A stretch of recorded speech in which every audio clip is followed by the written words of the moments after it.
Good evening, everyone, and welcome along to another Irish NFL Show episode. I am delighted to welcome our first guest this evening, a good friend of the Irish NFL Show. It's a guy who's been supporting us since the start. Delighted to welcome back from Pro Football Focus, Sam Monson. How are you doing, Sam?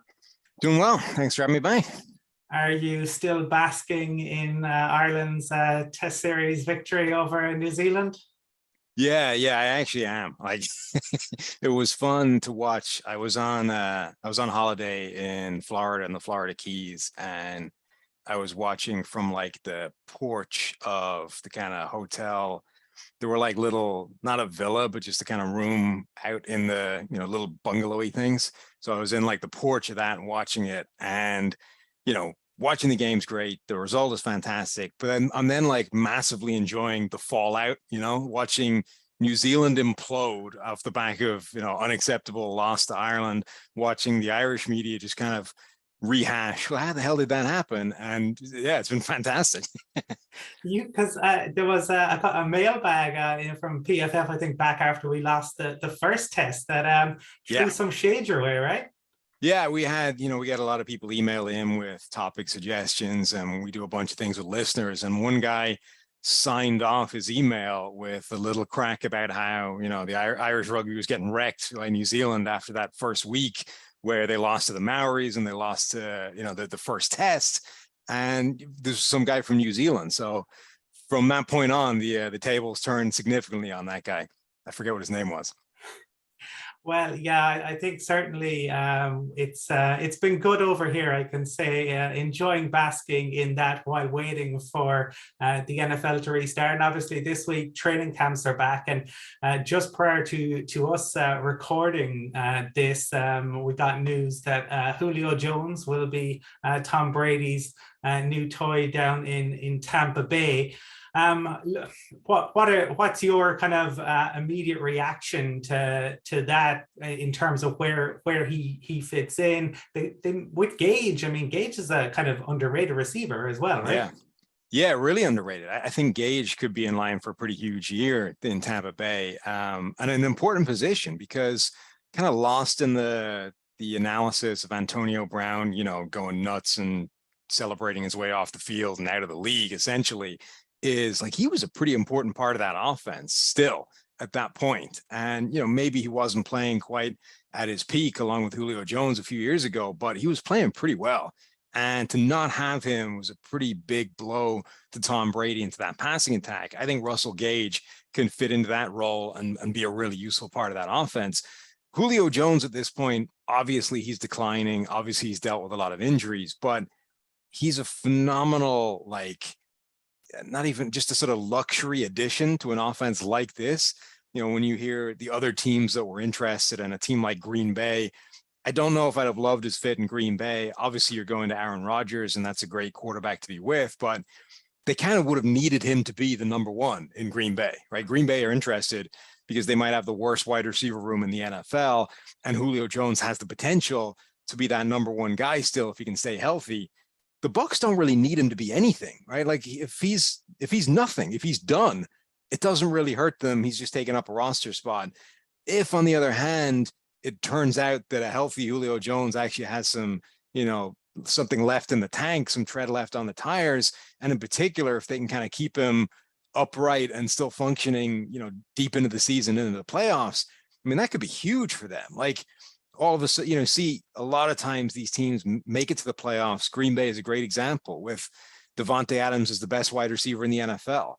If a team figures out how to stop Davante Adams, even if it's just by throwing 2 or 3 guys at him every play, you need something else, right? You need plan B and plan C, and they don't have them, and they haven't for a few years. And even Kansas City have seen that in recent seasons when, it's obviously harder to stop 2 guys than 1, but the Giants of all teams were able to like basically just bracket cover Tyreek Hill and Travis Kelce last season. And he said, I don't care where you go with the ball, but it's not going to be to those 2 guys. Figure out something else.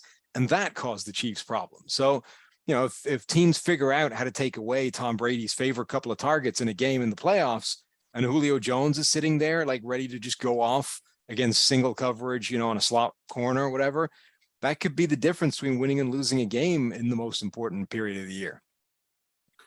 Absolutely, it'd be interesting to see how he slots in there. And I suppose from going from the crushing inevitability of Tom Brady to somebody you've tweeted about over the summer a couple of times and kind of asked the question, but now I'm going to ask you here. Why do people lose their minds about Baker Mayfield? Why is it impossible for people to be in any way objective when it comes to Baker? Yeah, I don't think it's entirely specific to Baker Mayfield. I think generally we live in this world now where everything's polar, everything is, a schism between one extreme and the other, and there's no area, there's no middle ground, there's no area for nuance, there's no room for nuance. And with a quarterback like Baker Mayfield and the career he's had so far, you have to live in the nuance because there haven't really been, he isn't one of the best 5 quarterbacks in the NFL, and he isn't one of the worst 5 quarterbacks in the NFL. So any analysis of him has to live in the middle somewhere, and people just don't want to be there. So what's happened with his career so far is number 1 overall pick, a guy I think that brings that, attitude and that cockiness and that kind of abrasiveness to him. And those guys are always walking a tightrope because when you act like that, there's a bunch of people that want to hate you. And the only way of avoiding that is to be so good that those guys can't really say anything, right? I've said this before, but if you compare the way Baker Mayfield sort of talks to people and his attitude on the field and that kind of abrasive stuff, and just compare it to Joe Burrow, right? What's the difference? Joe Burrow answers questions a lot of times like he's sort of fed up with the question, like he doesn't want to entertain that kind of crap. He has a nasty streak on the field. Like he behaves in exactly the same way as Baker, but he's won and he's looked fantastic doing it. So that kind of the naysaying element doesn't have anything to say. They just have to sit there and shut up until Joe Burrow stinks for a while. And then those guys, I'm sure, will rush back to the surface. But for Baker, we've had the Freddie Kitchens year, and then we had a last year where it was a disaster for him. And so those people are they're full of confidence now because the last Baker we saw was this injury crippled dude pitching the ball straight to defenders every 2 minutes. And that gives those guys all the ammunition in the world. But like any analysis of Baker Mayfield, you have to look at him and say, all right, so far he has not been, a top tier quarterback. And that immediately makes it tricky because now you're getting to that stage of, do you give him a big contract or not? But that's the discussion that should be had. To go from there to, is there any real difference between Baker and Jacoby Brissett, or maybe Case Keenum has a stronger arm than Baker Mayfield? Like, wait, that's madness, right? Like that, those are the comments of people that have an axe to grind, that have never watched him play, that are on drugs, like whatever the hell it is. That's not rational analysis, but that's what you hear about Baker Mayfield at the moment. And I suppose on Baker's new team, is Matt Rule's seat the hottest in the NFL? Yeah, I think it probably is. I would, if you were, I haven't actually looked at what the odds are for like first fired coach or whatever, but if you were given odds on Matt Rule making it to the end of the season or not, I would probably take the not end of that. I think there's a pretty good chance that at some point he gets fired over the course of the year. But Baker Mayfield is his best chance of that not happening, right? Like Baker winning that job, putting up competent performances, and all of a sudden Carolina looking like a better team than people thought they were, possibly riding a really good defense, possibly riding Christian McCaffrey. Like Mayfield is his chance of keeping that job. Yeah, I think bringing in Baker gives him a better chance maybe than Teddy Bridgewater gave to Vic Fangio last summer. Yeah. Sam, I can tell you caused consternation in our group chat with a tweet back in June where you said if Josh Allen never happened, Brian Dable's resume looks very different. And the Giants fan on this show nearly lost his mind. I'm going to go slightly different though on that because Brian isn't here to, and I'm sure he'd be interested, but I'm interested, I suppose, in Nathaniel Hackett, first time head coach with the Broncos now, has big shiny toy in Russell Wilson who's come across. Should the Broncos have any concerns about the way in which things have kind of played out in Green Bay over the last few years? Or does the job that he did as OC maybe in Jacksonville give enough confidence to say he can do the job? I think he can do the job. The interesting thing in Denver is the Russell Wilson dynamic, right? And for the last few years, it's been very easy. And Mike Sando wrote this quarterback tiers article. It's a great read every year in The Athletic. And it's interesting because it's stuffed full of like anonymous quotes from personnel, front office personnel, from coaches, from all these kinds of things. And some of them are nuts.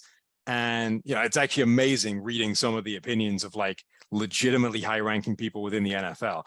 And some of them are kind of dead on the money and actually interesting points. And somebody brought up this thing about Russell Wilson, how it's been very easy to basically hate on Pete Carroll in recent years, right? And blame him for everything that's happened in Seattle. And I think it's a much more complicated conversation than that. Like, Russell Wilson slid to the third round of the draft because he's a short quarterback, and the NFL hates short quarterbacks. And obviously, he's massively overperformed that draft position, right? The third round thing was ridiculous. He's a much better quarterback than that. But it doesn't mean that being a short quarterback, therefore, doesn't have any impact whatsoever, right? And Kyler Murray and Russell Wilson, and to an extent, guys like Baker Mayfield and Drew Brees and whatever, they have to play the game in a slightly different way than quarterbacks like Tom Brady and Peyton Manning, who are 6'5" and can see everything, right? That's just a fact. Now, it doesn't mean necessarily that it's a less efficient way, but it might be. And Russell Wilson has kind of developed this style where he doesn't spend all his time, in the pocket. He'll move the pocket. He'll run around in the backfield and essentially create his own pocket, right? Just get out of the pocket, find some space, and then be able to find deeper or bigger shots deep downfield and make these massive throws, the moon balls that Chris Collinsworth talks about and all that kind of stuff, right? Those are massive plays. They offset a lot of inefficiency, and, they're some of the most valuable plays in the NFL. But we all everybody's been sort of acting like, just let Russ cook and feed him and stop running the ball and all these kinds of things. It doesn't necessarily mean that you can just take the quick game stuff, add it onto that, and now you get like the most efficient quarterback in the NFL. I think there is a degree to which Russell Wilson is never going to be as good as these other guys at the short, quick game stuff, the intermediate, over the middle of the field kind of stuff, because he's not working with the same skill set as those guys. And I think it's difficult for coaches to figure out where that balance lies, right? Because obviously you don't want to take away the most valuable plays in the NFL, but you want to figure out how to get him slightly more efficient with the other stuff. And I think it's been very easy in recent years to just say, well, Pete Carroll's an idiot. Pete Carroll should let Russell Wilson do what he does more often, right? Just put the ball in his hands. That's how you get the best Russell Wilson. So I think what we're going to learn this year is, to what extent are those people right? And to what extent is this actually a very difficult problem for any NFL coach to try and crack, right? It's not, is Russell Wilson good or not? It's, how do you get Russell Wilson to play as one of the best three quarterbacks in the NFL? Because we know he can get there, right? We've seen that ceiling in his play, but we also know that if you screw up the balance, if you get it wrong, number 3 overall drops to number 6, 7, 8 overall. And that's like, those are the differences. Those are the margins you're playing with here between like, you're an absolute Super Bowl contender, or, you're good. You're way better than having Drew Lock as your starter. But can you go toe to toe with Patrick Mahomes and, the best quarterbacks in the NFL in the postseason? And I think that is the problem facing Nathaniel Hackett right now, and kind of what makes Denver one of the most interesting teams in the NFL to watch going into this year. And I suppose we talked about the polarization that you see, in opinions now, and talking about Pete Carroll, who's had great success, and people just saying he's an idiot. But would he be an idiot if they go into this season with Geno Smith or Drew Lock? I don't think he'd be an idiot. I think it's just I think that would tell you where they are, right? I mean, if you go into a season with Geno Smith and Drew Lock as your two quarterbacks on the roster, you're not interested in winning this year, right? You're just getting through this year to then, rebuild this thing and sort of go to year 2 of the rebuilding project next year, which is fine. I think you made that decision when you traded away Russell Wilson, right? At the point where you trade away Wilson, who has been the thing keeping this franchise pointed in the right direction for the last several years. As soon as you get rid of a person like that, you are essentially saying we're rebuilding from the ground up. And at that point, I would say it's almost counterproductive and certainly sort of counterintuitive to then say, well, let's try and bring in a new quarterback that's clearly not as good as Russell Wilson. Like, well, we already have two of those, right? So why bother adding the third for whatever cost that's going to be? I mean, I think there's a reasonable chance that they run into this year with those two, let them battle it out, let them muddle their way through the season, presumably end up with a top 5 draft pick, and then try and get their quarterback. Yeah, it's an interesting move for a 70-year-old man when you consider it is really is. Alex Ferguson was given Robin Van Persie kind of as the cherry on top. Right. Pete's tearing it down to try and build it back up. And maybe another team, and this touches on a piece you wrote for PFF back in May, where you were kind of ranking the situations for second-year QBs. And at that time, you had Zach Wilson number 1 and Trey Lance number 2. But you said Lance had the best environment, but the problem was the other QB in the building. Well, today the 49ers come out and announce that it is going to be Trey Lance season, it would seem. Would going off of that, would you flip those two now? No, I think because they still need to get rid of Jimmy G. Like, situation is better because at least Trey Lance is going to be starting, but I still think it's a problem if Jimmy G is looming over his shoulder, if they can't get rid of him. And I think they will. Like, I think now that he's definitely not the starter, I think they'll release him before week 1. They'll get through training camp, they'll get through preseason, and then they'll cut him before his deal becomes guaranteed. But I don't expect him to be there on the roster once we hit the regular season. But if he is, like, you may be better because you have a better backup quarterback, a better contingency, all those kinds of things. But Trey Lance does not want Jimmy G hanging around over his shoulder, waiting for a couple of bad plays by Trey Lance. Obviously, the media would be clamoring for the backup when that happens. But more importantly, I think a good chunk of the locker room would be as well, right? And you listen to reports, Jimmy Garoppolo is a popular guy within that 49ers locker room. I mean, there's a bunch of players that have been there for a long time that know he was a couple of plays away from winning them a Super Bowl ring, that, don't look at him as this guy, as this sort of busted flush, this failure that a lot of other people do. So more importantly, if Trey Lance starts badly and has a couple of rough games, like a third of the locker room is going to be there saying, why are we not starting this guy who nearly won us a Super Bowl? And that is a problem that you don't want. That is a problem that Trey Lance doesn't want. And in terms of Wilson then and his second year, I mean, the Jets, going on paper, because that's all you can do when it comes to draft, but they had a pretty nice draft. They brought in Uzama and Conklin in terms of the tight ends for him. They bring in Garrett Wilson. He did not have, I think I was reading, like 10 big time throws, only averaged 6.1 yards. Do you see enough in him to actually take the step? Obviously, he has that special ability we saw at college level, but can he take that step in the NFL? Yeah, I mean, realistically, Zach Wilson may have been the 3rd best Jets quarterback last year, and the Jets didn't have any good quarterbacks last year. So that sort of shows what he did as a rookie. It's definitely concerning. You can't have seen anything from Zach Wilson's rookie year to have you confident that we're going to get that player, the BYU Zach Wilson going forward. Now, we may do, but I'm just saying his rookie year doesn't give you any evidence to say that's going to happen.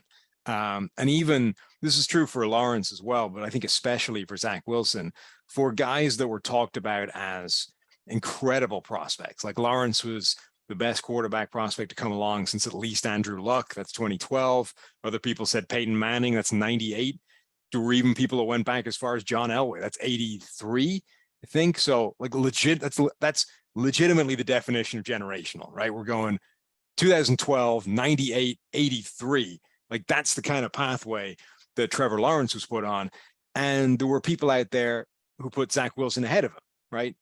The only people I think that had anybody above Trevor Lawrence were the Zach Wilson truthers. So that's a really high caliber of opinion on these guys pre-draft. And in particular, it was built on like just what they're capable of doing, right? Trevor Lawrence has been amazing since day one in college, but Zach Wilson has these amazing throws that even Trevor Lawrence doesn't have in the bag. We really didn't see that from either guy as rookies. You saw a little bit of it with Trevor Lawrence, but not enough. And then Zach Wilson almost showed none of those plays. And that's the really sort of concerning thing, is that like he has so far to go just in terms of the basic stuff to get him comfortable enough that he can then start making like the crazy big plays that we know he's capable of. So I love what the Jets have done, not just this offseason, but the last few years. I think they've built really well. And, you know, if you go back a couple of years and look at that 2018 class again, Josh Allen stepped into a pretty terrible looking situation with the Bills, and they did a really good job of building a roster around him. They got better on the offensive line. They got better with their wide receivers in a couple of steps over 2 years. The defense got better. And all of a sudden, Josh Allen goes from like a horrible situation to a great situation.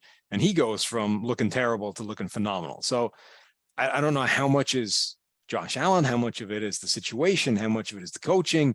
And I don't know if there's a way of telling that, but the Jets are sort of following a very similar approach to Buffalo. And now the thing that we need to see is, okay, now we need to see Zach Wilson step into that and take advantage of it. So I still think that Wilson has the best situation on paper, but he's the missing link now. He now needs to step up and actually take advantage of that situation and show that he's the future. Yeah, no, lots of interesting stuff, I think, around the second-year QBs. And certainly the talk over the last week from Jags players as they've come back to training camp leads one to believe that Urban Meyer no longer being there will certainly be a big factor for Trevor Lawrence as well.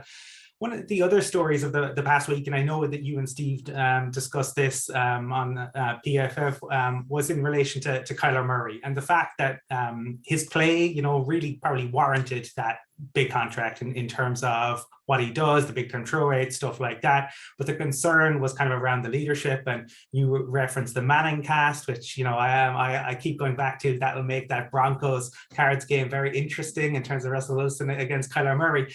But then the news breaks, right, about this study clause. And given, you know, what you were, you know, the concerns that existed around that kind of leadership stuff and the off the field stuff, maybe, does that give even more pause, or is this just like, why, how did this leak? Because nobody comes out of this looking well.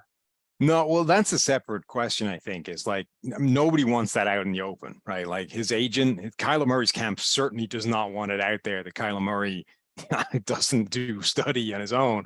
And the Cardinals don't want it either, because they don't look good signing, you know, this quarterback who doesn't do any work to a giant contract. So that's its own question, is like, who the hell leaked that and why? But the issue is, like, you don't put that in a contract unless you're concerned that it's a problem, right? So that doesn't exist as a clause unless the Cardinals are concerned that Kyler Murray is not doing enough prep on his own. And he's said things in the past that kind of indicate that, right? That if he's said stuff like, you know, I'm not one of these quarterbacks that goes and watches analyst tape because, like, I just see it, right? I see it better than other people. I don't need to lock myself in a room for 28 hours straight watching tape. And you're like, yeah, but I mean, look, that might be true. You might be a savant compared to most quarterbacks. On the other hand, in order to be the very best one on the planet, there's probably another one of those guys out there, and that guy's doing that work, right? Like, you're telling me that Tom Brady and Peyton Manning and Aaron Rodgers and Patrick Mahomes, like, none of those guys see it the way you do? Because if one of them does, and they're each doing, you know, 10 hours of study every day, and you're not, they're better than you. And you're never going to catch them up because you're not doing that work. So it is a concern. Like, it's before that came out, that was the concern, right? Is does Kyler Murray sort of put in the time? Does he have the same intangible qualities that those guys have, the same leadership, the same ability to, you know, completely overwhelm the mental side of it? We don't know. And then this comes out and it's like, okay, that's another one of those questions along the very same line. So that's the thing I think that Murray is going to need to prove is not an issue, that he does enough study that he will be on top of the game like these other guys. And go back to the Russell Wilson thing we talked about earlier, right? Kyler Murray has to play the game differently than Tom Brady and these other quarterbacks because he's so small.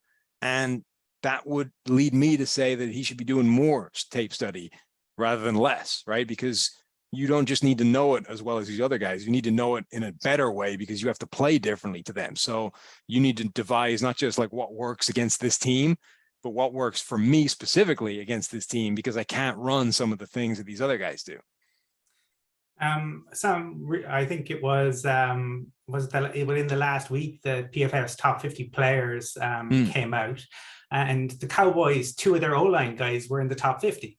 Given given the weapons that they have, he's given the cap number. He didn't have a particularly good end to last season. Is there sneaky pressure on Dak Prescott? Like, not in terms of him losing it, but should the league be looking at it going, you've all this around you. The Cowboys have kind of given you what you need. You need to really step up here. Yeah, I mean, the way it works in Dallas is Mike McCarthy's the guy that's going to be on the hot seat. And that's already kind of started, this week. We've heard quotes from Jerry Jones being like, oh, Mike McCarthy wouldn't be here if I didn't think he was the guy to lead this team to a Super Bowl. And I've got options, that very pointed bit at the end, like I get rid of him tomorrow. I can replace him with somebody else. But yeah, like, look, Dak Prescott has shown that he's capable of really high level play. He hasn't necessarily shown that he's capable of it for as long as he needs to be. And he's also, I think, shown that he is one of the most susceptible quarterbacks to changes in his environment. If he has a great supporting cast, and by that I mean both receivers and offensive line, he can play at a great level. But you start messing with either one of those things, even just a little bit, I think you see his play falls off quite significantly. And it's not like he becomes bad, but he goes from being elite to being, good, not great. And, it's just like the Russell Wilson thing, the amount you mess with that slider, you go from being elite to like pretty good to, good. Every time you mess with that slider, it just becomes harder to win a Super Bowl, right? It's not that you can't do it. It's just that to offset the decrease in that slider, you need to push up 4 or 5 other sliders across the roster to make up for that. And nothing can make it the kind of impact that a quarterback can. So Dak Prescott, he's lost a wide receiver, right? They trade away Amari Cooper in the offseason. Michael Gallup won't be 100% ready, so he's going to take a little while. They're going to be leaning on CeeDee Lamb, on tight ends and running backs out of the backfield, on a rookie Jalen Tolbert to come in. It might end up being a net equal from a year ago, but I doubt it, and certainly not early. So yeah, Dak Prescott is going to be the guy that has to say, well, in the past, my play would drop off if I lost some efficiency with my receiving group. Can't happen this year. I can't let that happen. Dak Prescott needs to up his game in order to offset what he's about to lose. So yeah, I mean, I get your question. He should be under a little bit of pressure because it is kind of on him, right? He's got, even if that supporting cast isn't perfect, and even if it's worse than it was a year ago, it's still good. Like, it's still a very good group of offensive weapons and playmakers and supporting casts. Therefore, Dak needs to be the guy that makes the difference. Yeah, and I mean, it is the NFC East, and obviously the Eagles have made some good moves, but it's not exactly the strongest division, so it will be something to keep an eye on. Maybe as we draw towards a close, just in terms of kind of for the Bengals, it could have all been so different had Aaron Donald not ruined things on that final drive. But since then, obviously news today around Joe Burrow having his appendix out. But in terms of not getting the contract done with Jesse Bates, and I think you were writing about this even last year, in terms of getting the deal done, they didn't get it done. It sounds like he says he's not going to play on the tag. He's not going to be there for camp. Do you think there is a kind of an ideal landing spot for Jesse Bates if they do decide to trade him? Yeah, I think it's probably, I think it's very difficult now to hold out. The financial penalties are essentially so strong for holding out through camp, through preseason, through all those kinds of things. that people show up, even if you make noises about how you don't want to play on the tag and blah, blah. It's not worth it financially to make that point and push it too far. So you see all these hold-ins, right, where guys show up to camp and then they like develop a mysterious calf problem and you can't do anything, right? So you end up essentially at camp, you've shown up, you're fulfilling your contractual obligations, but you're not actually doing anything that might get you hurt and risk that contract going forward. So I would imagine that's what he'll end up trying to do. I'm still not sure the Bengals give him the deal, though. I'm always a little bit reluctant to kind of attribute too much Machiavellian smarts to something that might just be being cheap. But if you were the Bengals and you were looking at Jesse Bates and knowing what we know about safety play and how volatile it is and how guys can be amazing one year and not great the next year, like Bates has got one elite year in the NFL. Now, that elite year was incredible, but even the other years that have been sort of good have not been anywhere near that level. So if you're Cincinnati and you know all about safety value and where to invest your money and looking down the line with now knowing you're going to have to pay Joe Burrow and Jamar Chase and T. Higgins and all these guys, you might be looking at that and saying, I don't know if we want to throw the absolute bag at Jesse Bates because we're probably not going to get that amazing year again.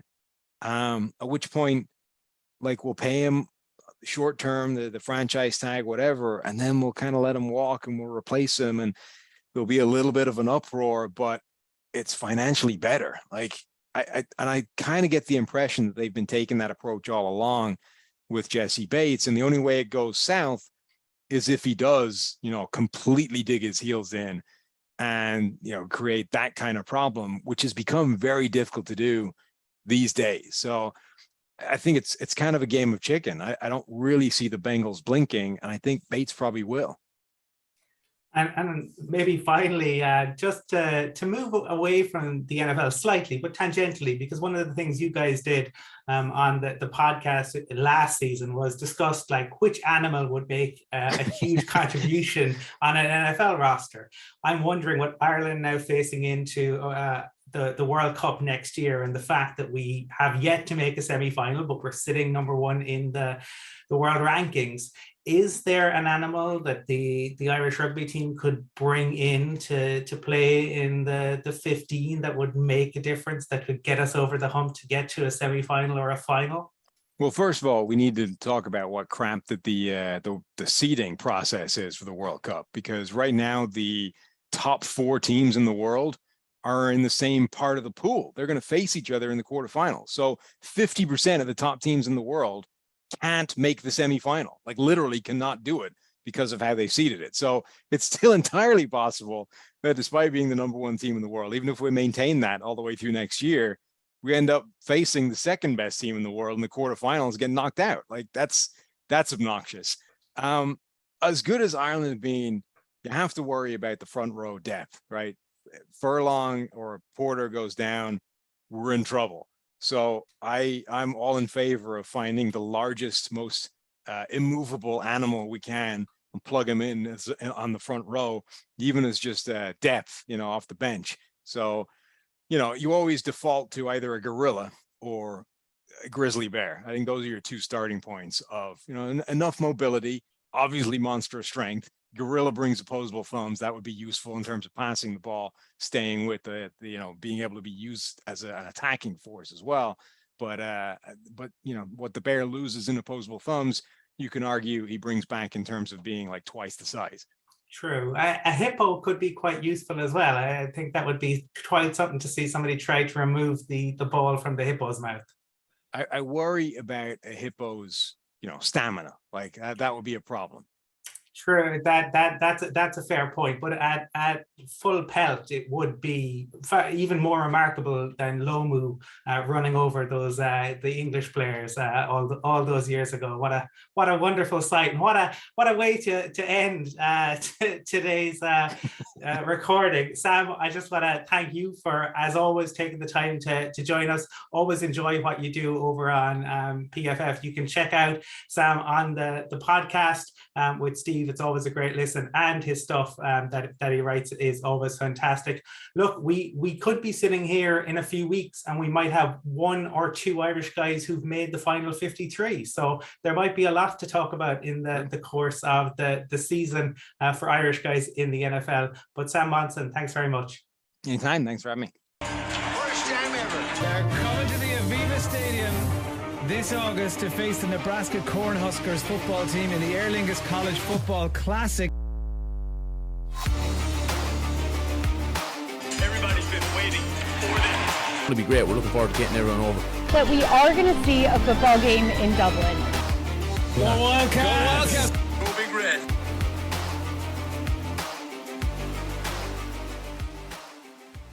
Of you may be aware that The Athletic have a fantastic new podcast series available called Luck. It peels back the curtain on the untold Andrew Luck story, a generational QB who retired before the age of 30. And I'm delighted to welcome the man behind that podcast series to the Irish NFL show today, Zak Keefer. How are you doing? I'm good. Thanks for having me. Firstly, well done on the podcast. It's brilliant. I know Mark Sessler said it to you on the Around the NFL podcast, and I'm sure many others have as well. I was riveted. I did exactly the same as Mark. I was out walking. Fortunately, I have a collie. He's mad for road, as we would say over here. So I was able to get out and about and listen to it as much as I can, and went through the episodes and just wanted more. But maybe before we get into Andrew Luck and the Coles and how you went about making the podcast, do you have any Irish heritage, or have you ever been to Ireland? I've been to Dublin's airport, had a Guinness about 4:00 in the morning on a layover between somewhere and somewhere. But the plan is in a couple of years, we're going to head over there and play some golf one summer. So that's my goal. But is there a big NFL following over there, and how does it sort of stack up with some of the other popular sports? Yeah, it's growing in popularity, and I suppose we started this show around about coming up on 2 years now, and it's been great to see the growth of the game and kind of the interest in the league.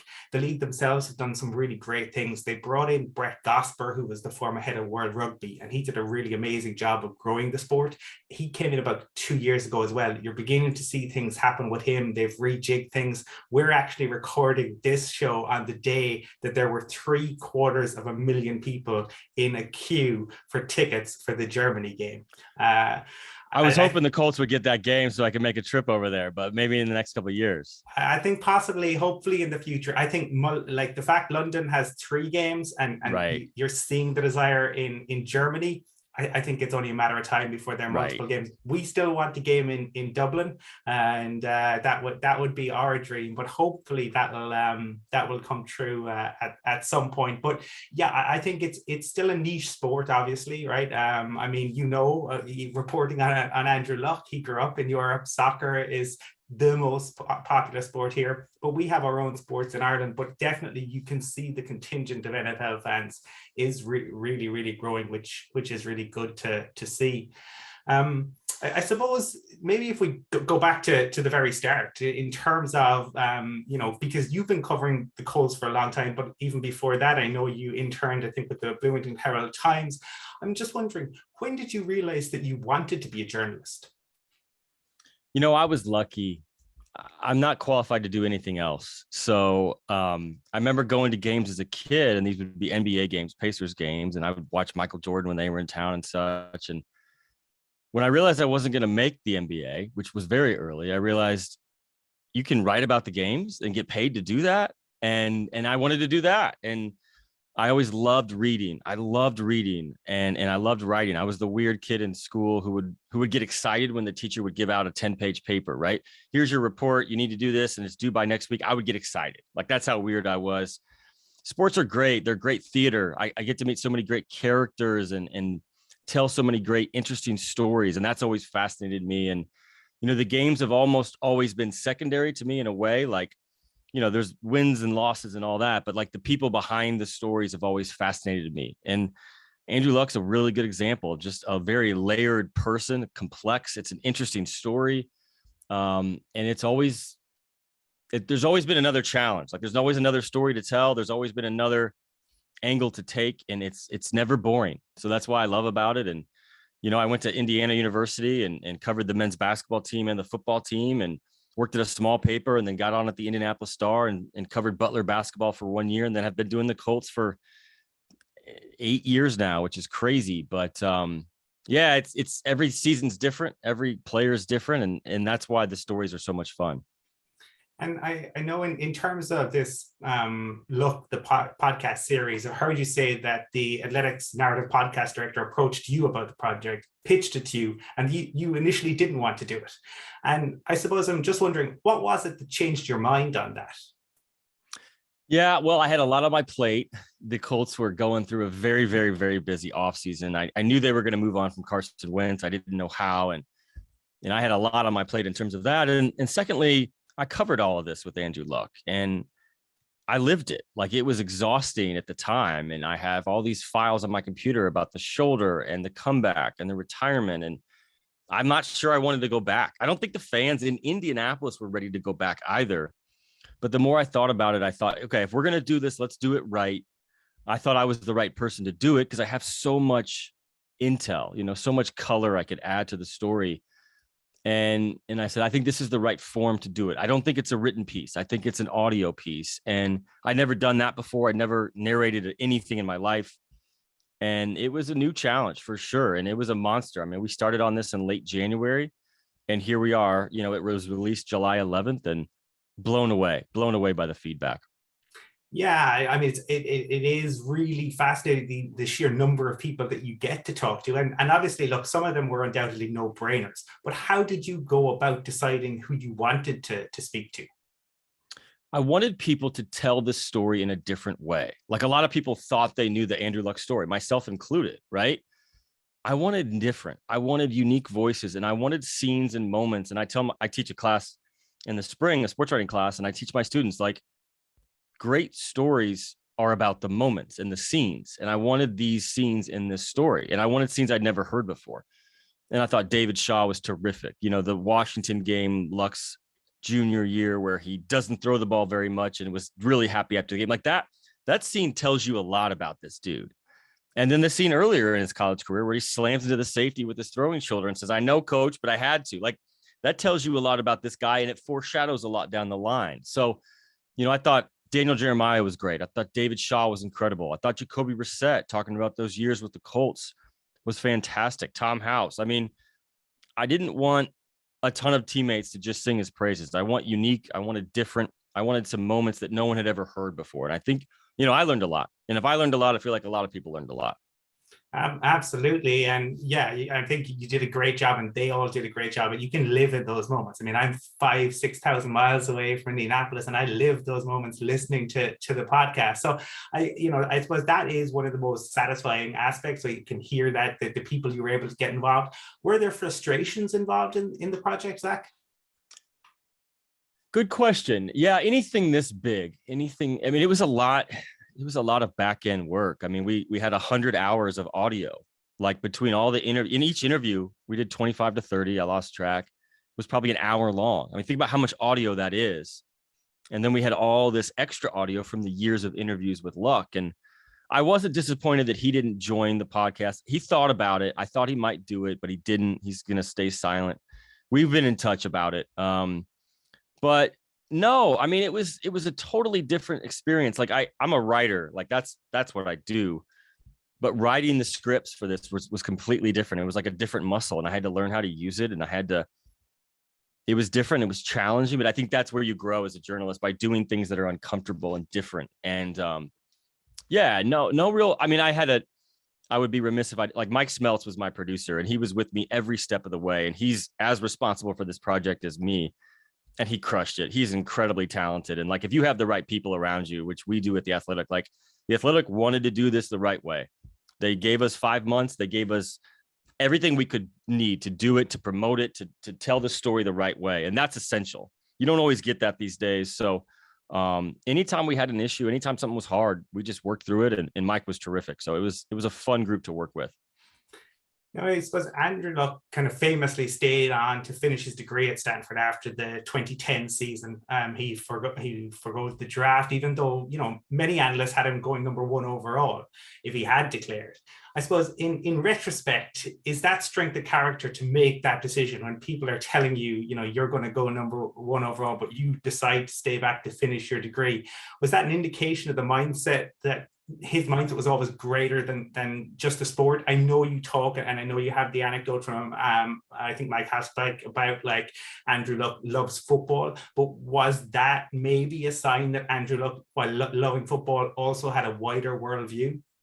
Yeah, I think that's a great peek into who he is and how he thinks. And, when he came back to Stanford, he released a 1-sentence statement that said, I love it here. I'm going to stay. It wasn't some big announcement, some big press conference. There was no Instagram or Twitter post. It was just downplayed. And that's kind of how Andrew operated. And I think that foreshadows, like, there's this great duality. And I've been talking about this last week. Like, oh, people think he walked away early. He doesn't love football.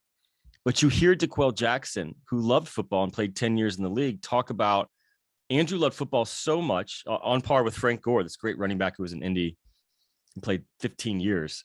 Andrew Luck loved football so much, he made you question if you loved it enough. And this is a guy who wasn't the fastest, strongest linebacker, but he played 10 years because he loved the game, and he forced himself into this league. It's just remarkable. There's so much incompleteness with Luck's story. There's so much intrigue. There's so much fascination because so much of it goes against the stereotype of what you think. Mm-hmm.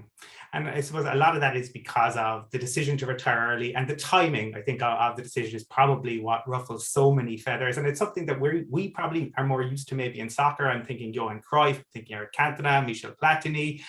We've seen a little bit in the NFL, Barry Sanders and Calvin Johnson, that for a little bit of different reasons. Then Andrew does it, and then all of a sudden we're seeing Luke Kuechly, Ali Marpet. They've both retired now before the age of 30. Could we look back on this in maybe 5 or 10 years and see Andrew Luck as sort of the trendsetter of sorts? I think so. I think every player is different. Every player's thinking is different. But I do think, and you heard Robert Griffin III say this in the podcast, like, at the end of the day, I don't think this was a physical decision. I think it was a mental health decision. I really do. And I think he loved the game, but when it became something that took away from his mental health and his happiness as a human being, which is this huge, grand concept, I think he was mature enough and disciplined enough to say, I'm not going to do that. And he loved football, and he still does. And like, the fire burns in him to be a part of football, not in a playing capacity, but that's what's so fascinating is, Calvin Johnson, I think we would have liked 3 more years, Barry Sanders, 2 or 3 more years. Jim Brown, I wasn't old enough, but but Andrew Luck, it's like 10 more years, it's like 7 more years. It's just wild. And and I remember thinking that night, how did we get here? How did this guy who was so, early in his career, he played with such joy and he was such a fun player to watch and to cover, and football was beaten out of him, like I said in the podcast. And at the end of the day, he said, if I remove football from my life, I'll be a happier human. And that's a hard thing for a lot of these guys to get to. And I think one of the things that's interesting, and you've talked about this, I suppose, a little bit in the podcast, a little bit earlier in this interview, is you lived the Andrew Luck story, right? Which is why you were reluctant to go back. I think you mentioned you had a 15,000 word file just on the shoulder injury. 65,000. Right. So enormous, right? And all the stuff that you thought, but you learned through the podcast, there was so much that you didn't know. We now live in an age, right, even since Andrew Luck retired, where it's even more social media driven. It's 24/7, it's 365. And fans are, I suppose, we think we know what's going on, but are we totally, you give us a peek behind the curtain. How much are fans unaware of what the reality of day-to-day life in the NFL is like for players, coaches, owners, etc.? I think we don't see the real thing. Media thinks we do, we don't. And I think this is a window into that. Like, even Andrew's own teammates didn't see him in the training room. They knew he was going in there. They just didn't see him because he hit it all. And the fantasy football culture has turned players in the minds of fans almost into robots. Like, oh, he's out for 2 weeks, he'll be back. Like, no, this guy's got to actually go through rehab. Like, do you know what? Like, it dehumanizes the player, and the mental health is something that's finally being talked about. But I think if you want like a 360 view, like a 3D, like a real layered look at these humans, it's way more complex than we think. And they're a lot more than just a player in a tweet from a reporter that says they're going to be out 6 to 8 weeks or whatever. Like Andrew Luck was out 2 to 6 weeks. He lacerated his kidney. Like he was peeing blood the next day. Like if he doesn't get that fixed in the next day, he's probably gone. And yeah, players of all types get tons of injuries and very scary things, but like there's a lot to this game, to these people that play it that we don't see. And we just show up on Sundays and expect them to be out there and perform at their best. But I've always been fascinated with everything besides Sunday. The games are great. They're fun. You don't know who's going to win or lose when you show up. And that's always the fun part. But everything else before Sunday has been fascinating to me. After the games, what they do and how they, that's the layers to this game that I find so fascinating. And it's not relegated to the NFL. It's any athlete and really any sport, Mm-hmm. And I know you've kind of hinted that there are things in the work for Andrew Luck that might surprise some people, but they're not ironed out yet. They're to come. I suppose in terms of what's next for Zak Keefer, though, did you enjoy this process enough that you consider another kind of in-depth podcast, a 360 view of things in the future? Yeah, I would. It'd have to be the right topic. I don't know if there's another Andrew Luck story out there to be told. Not one that I'm as familiar with. I knew this story. I lived it. That helped me a lot in the reporting process.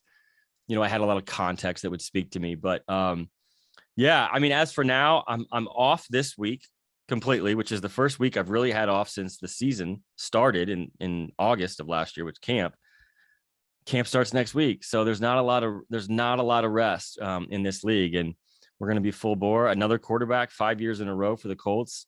But blown away by the feedback. It was number one on iTunes and sports most of last week. And I think we're at a huge number of listens. So it's incredible. And apparently the voiceover wasn't that bad. I wasn't convinced it was very good, but apparently no one has really complained about it. So it must not have been that bad.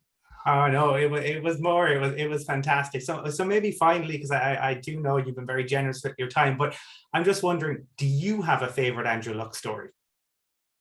Oh, that's a good question. I've never been asked that. That's a good question. I mean, this is a little cliche, but we're in the hallway after that, 2 or 3 weeks after that Chiefs loss. And I remember asking him, this is in the podcast, but I asked him, why were you smiling? And he told me, and the answer's in there, but after that, he goes, I read a story you wrote. Now, he didn't read anything about the Colts, but I wrote this story about this New York City mobster who hid in Indianapolis for 10 years. And it's this crazy story. It almost reads like fiction. And he says, I read that story, and he wanted to ask me all about it. He asked me 10 to 15 questions about it. And usually I'm the one asking him questions, but it took a long time to get to there. Like Andrew was never close with any reporter. But if he was with anybody, I think it was me. We really broke down the barriers, and, he understood what my job was, but we also were fascinated by some of the same things. We talked about books, and he was very curious about journalism. And, the best part of my job is the people I meet and the people I get to tell the stories of. And if I do this for 20 more years, I still don't think I'll never cover another Andrew Luck.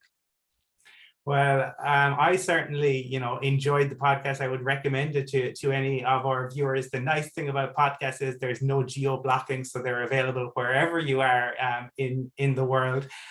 Zak, I want to thank you for taking the time to join me today. We'd love to welcome you back on, maybe closer to the season or early on, to talk about, as you said, the Colts' new quarterback, the Matt Ryan era. But thank you very much. And for anyone out there who is watching, you can find Luck on any of the podcasting platforms, wherever you get your podcasts, and check out Zak at The Athletic. He has some fantastic work. And that piece that you mentioned around the mobster, that's a fantastic piece. A little bit of a throwback, but you can find that out there if you Google Zak's name. Zak, thanks very much. Thanks, Colin. This was a lot of fun.